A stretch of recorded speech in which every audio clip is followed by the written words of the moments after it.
Gus, good to see you. Just Mental Health Week is coming up. Just how important is it to raise awareness on this issue?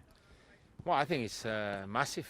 Sometimes we don't pay attention. We think about different things, but the mental side of any kind of person, especially in sport, is so important. And I think it's fantastic that we can, show, the problems and how they can solve it and how we can help, even if it's for a few hours here with the boys playing football.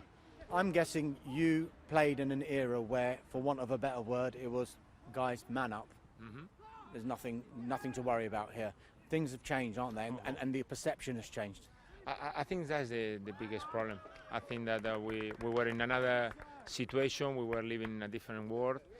Things changed a lot, and now we know how important it is to make sure that everybody's all right. And sometimes we don't talk enough, and we don't show the young players as well the importance of the mental health. Do you think the stigma attached to mental health issues is disappearing a little bit now? And how can we even improve it even further? I think we have to talk openly. I think we don't have to be afraid of recognizing problems. I think more and more in these times there is some issues. People is afraid of communicating to say that they're suffering from some mental issues, and sometimes the best way is just to open up and make sure that somebody gets help.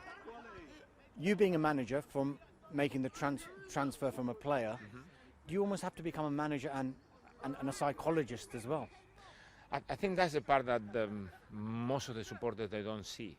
The work of the coach or the manager with the players every day. You go average 25 persons, totally different, with different problems, with different issues, different reactions, different characters.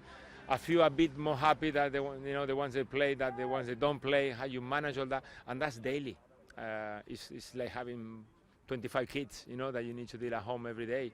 And the mental side is one that you have to manage, getting closest to them, knowing them. Some people will open up, some people they will be very close, and sometimes you need psychologists and people to come and help you. When you look back on your playing career, do you think you had mental issues? Well, it's difficult to say. It's true that you have to be strong. I had to make very, very strong decisions that when you make them, you don't know if they're the right ones. Afterwards. I had moments where, for example, when I was in France, my first European club, I was not allowed to train, I was not allowed to play. I was staying there with my wife alone, I don't know how many miles from Uruguay, without internet. It was no phones, it was so many different things, mobile phones. And we had to, I had to deal with the mental side of the game that was very tough. Probably I got stronger, but it was very easy to break up, and that's what we need to make sure that it doesn't happen to any of the kids.